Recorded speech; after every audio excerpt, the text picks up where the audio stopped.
Hello, എല്ലാവർക്കും സുഖമാണല്ലോ അല്ലേ? അപ്പം നമുക്കിന്ന് ഒരു റൈസിൻ്റെ റെസിപ്പി കാണാം. അതായത് നമുക്ക് ഗാർലിക് എഗ് റൈസ്, അതാണ് ഇതിൻ്റെ പേര് കേട്ടോ. അപ്പോൾ ഓരോ ദിവസവും നമുക്ക് വെറൈറ്റി ആയിട്ടുള്ള ചോറ് കഴിക്കാൻ പറ്റുന്നത് തന്നെ എന്തൊരു ഭാഗ്യമാണല്ലേ. മുമ്പൊക്കെയാണെന്ന് വെച്ച് കഴിഞ്ഞാൽ നമുക്ക് ഒരു ചോറും ചമ്മന്തിയോ അച്ചാറോ അല്ലെങ്കിൽ മീൻകറിയോ ഇങ്ങനെയൊക്കെ മാത്രമല്ലേ നമ്മൾ കഴിച്ചിട്ടുള്ളൂ. ഇപ്പം അങ്ങനെയൊന്നും അല്ലല്ലോ. ഇപ്പോഴത്തെ കുട്ടികൾക്ക് വെറൈറ്റി ആയിട്ടുള്ള എത്ര എത്ര ചോറുകളാണല്ലേ. അപ്പം നമുക്ക് ഇന്നിപ്പോൾ ഈ ഒരു റെസിപ്പി എങ്ങനെയാണ് ഉണ്ടാക്കുന്നതെന്ന് നോക്കാം. അതിനായിട്ടൊരു മിക്സിയുടെ ജാറിലേക്ക് കുറച്ച് വെളുത്തുള്ളി ഇതുപോലെ ഒന്ന് വൃത്തിയാക്കി ഇട്ട് കൊടുത്തിട്ടുണ്ട്. അതിലേക്ക് ഒരു 1/2 ടീസ്പൂൺ മഞ്ഞൾപ്പൊടിയും പിന്നെ എരിവിന് ആവശ്യത്തിന് മുളക് പൊടി, 1 ടീസ്പൂൺ എരിവുള്ള മുളക് പൊടി തന്നെയാണ് ചേർത്ത് കൊടുത്തേക്കുന്നത്. പിന്നെ ഒരു 3/4 ടീസ്പൂണോളം കാശ്മീരി മുളക് പൊടിയും ചേർത്ത് കൊടുത്തിട്ടുണ്ട്. ഒരു കളറിനൊക്കെ വേണ്ടിയിട്ടാണ്, കുറച്ച് കളറൊക്കെ ഇരിക്കട്ടെ. പിന്നെ ഒരു 3/4 ടീസ്പൂൺ മല്ലിപ്പൊടിയും 1/2 ടീസ്പൂൺ ഗരം മസാലയും ഇട്ട് കൊടുക്കുന്നുണ്ട്. പിന്നെ ഇതിൻ്റെ കൂടെ തന്നെ നമുക്ക് ഉപ്പും കൂടി ഇട്ട് കൊടുക്കാം കേട്ടോ. അപ്പോൾ ഇതിലേക്കുള്ള ചോറിന് ഞാൻ ആദ്യം വേവിച്ചപ്പോൾ തന്നെ ഉപ്പിട്ടാണ് വേവിച്ചത്. അപ്പോൾ അതിനനുസരിച്ച് വേണം നമ്മളിതിലേക്ക് ഉപ്പ് ചേർത്ത് കൊടുക്കാൻ. ഇനി നമുക്കിതുപോലെ ഒന്ന് ചതച്ചെടുക്കണം കേട്ടോ. ഈ ഒരു പരുവത്തിൽ ചതച്ചെടുത്തിട്ടുണ്ട്. ഇനി നമുക്ക് ഇത് ഉണ്ടാക്കാൻ വേണ്ടിയിട്ട് ഒരു പാൻ അടുപ്പത്ത് വയ്ക്കാം. അതൊന്ന് ചൂടായി വരുമ്പോൾ നമുക്കതിലേക്ക് 1 ടീസ്പൂണോളം അല്ല 1 ടേബിൾ സ്പൂണോളം എണ്ണ ഒഴിച്ചു കൊടുക്കുന്നുണ്ട് കേട്ടോ. അതൊന്ന് ചൂടായി വരുമ്പോൾ നമുക്കതിലേക്ക് 1 ടേബിൾ സ്പൂണോളം തന്നെ നെയ്യും കൂടി ഒഴിച്ചു കൊടുക്കാം കേട്ടോ. അപ്പോൾ ഈ എണ്ണയും നെയ്യും കൂടി മിക്സ് ചെയ്താണ് ഞാൻ ഒഴിച്ചു കൊടുത്തിരിക്കുന്നത്. നിങ്ങൾക്ക് ഇതിൽ ഏത് വേണമെങ്കിലും ഒരെണ്ണം മാത്രം മതിയെങ്കിൽ അങ്ങനെ ചേർത്ത് കൊടുത്താലും മതി. ഇപ്പോൾ എണ്ണ മാത്രം മതിയെങ്കിൽ അങ്ങനെ, ഇല്ല നെയ്യ് മാത്രമാണെങ്കിൽ ആ രീതിയിൽ കേട്ടോ. ഇനി അതൊന്ന് ചൂടായി വരുമ്പോൾ അതിലേക്ക് സ്പൈസസ് ഇട്ട് കൊടുക്കാം. പട്ട, ഗ്രാമ്പൂ, ഏലക്ക അത്രയും ഇട്ട് കൊടുത്തിട്ടുണ്ട്. ഇനി അതൊന്ന് ചൂടായി കഴിഞ്ഞപ്പോൾ നമ്മൾ നേരത്തെ ചതച്ച് വെച്ചിരിക്കുന്ന അരപ്പ് അതിലേക്ക് ഇട്ട് കൊടുത്ത് നമുക്കിതുപോലെ ഒന്ന് കുത്തി പൊടിച്ചെടുക്കാം കേട്ടോ.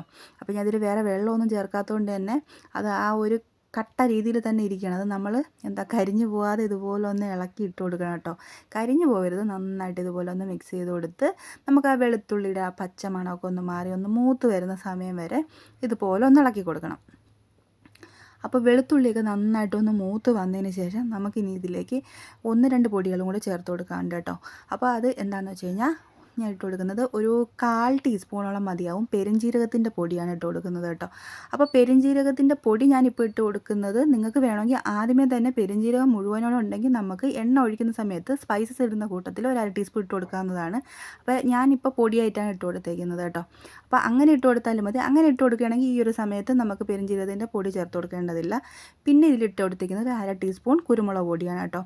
ഇനി നമുക്കിത് നന്നായിട്ടൊന്ന് മിക്സ് ചെയ്ത് കൊടുത്തതിന് ശേഷം നമുക്കിതിലേക്ക് മുട്ട പൊട്ടിച്ചൊഴിച്ച് കൊടുക്കാം. ഞാനിവിടെ ഒരു 2 മുട്ട എടുത്തിട്ടുണ്ട് കേട്ടോ. അപ്പോൾ മുട്ടയൊക്കെ നമുക്ക് ഇഷ്ടത്തിനനുസരിച്ച് നമ്മൾ എത്രത്തോളം ചോറെടുക്കുന്നോ അതിനനുസരിച്ച് നമുക്ക് മുട്ടയുടെ അളവ് കൂട്ടാം. നമുക്ക് 2 or 3 ഒക്കെ എടുക്കാവുന്നതാണ് കേട്ടോ. അതൊക്കെ ഓരോരുത്തരുടെ ഇഷ്ടത്തിനനുസരിച്ച് നമുക്ക് എടുക്കാം. അപ്പോൾ ഇനി ഇത് നന്നായിട്ട് മിക്സ് ചെയ്ത് നമുക്ക് ആ മസാലയും മുട്ടയും കൂടെ നന്നായിട്ടൊന്ന് ഇതുപോലെ ഒന്ന് യോജിക്കത്തക്ക വണ്ണം നന്നായിട്ട് മിക്സ് ചെയ്ത് കൊടുത്ത് ഈ ഒരു പരുവാകുന്ന സമയത്ത് നമുക്കിതിലേക്ക് വേവിച്ച് വെച്ചിരിക്കുന്ന ചോറും കൂടി ഇട്ട് കൊടുക്കാം കേട്ടോ.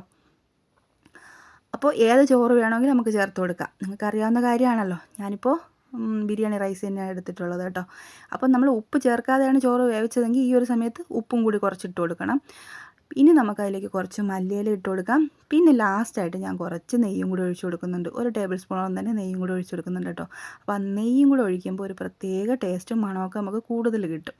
അപ്പം ഇനി ഇത് നന്നായിട്ടൊന്ന് മിക്സ് ചെയ്ത് കൊടുത്ത് നമ്മുടെ ആ മസാലയെല്ലാം നമ്മളെ ചോറിലൊന്ന് പിടിക്കത്തക്കവണ്ണം ഇളക്കി കൊടുക്കാം. അപ്പം മിക്സ് ചെയ്ത് കൊടുക്കുമ്പോൾ നമുക്ക് വലിയ വെപ്രാളമൊന്നും കാണിക്കേണ്ട. പയ്യെ പയ്യെ ഒന്ന് ഇളക്കി കൊടുത്താൽ മതി.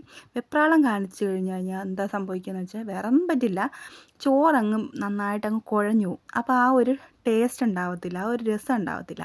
അപ്പോൾ ഇതുപോലെ പയ്യെ പയ്യെ ഒന്ന് ഇളക്കി ഇതുപോലെ ഒന്ന് തുറുതുറാ കിടക്കണം, നല്ല കൊള്ളാവൂ. ഇനി ഇത്രയേ ഉള്ളൂ, വേറെ സംഭവമൊന്നുമില്ല. വളരെ എളുപ്പത്തിൽ ഉണ്ടാക്കിയെടുക്കാൻ പറ്റുന്ന ഒരു സംഭവമല്ലേ. അപ്പോൾ എഗ്ഗും ഗാർലിക്കും കൊണ്ടിട്ട് നമുക്ക് എഗ് ഗാർലിക് റൈസ് ഇവിടെ റെഡി ആയിട്ടുണ്ട്. ഇഷ്ടപ്പെടുകയാണെങ്കിൽ ലൈക്ക് ചെയ്യാനും സബ്സ്ക്രൈബ് ചെയ്യാനൊന്നും മറന്നു പോകരുത് കേട്ടോ. അപ്പോൾ ഓക്കെ.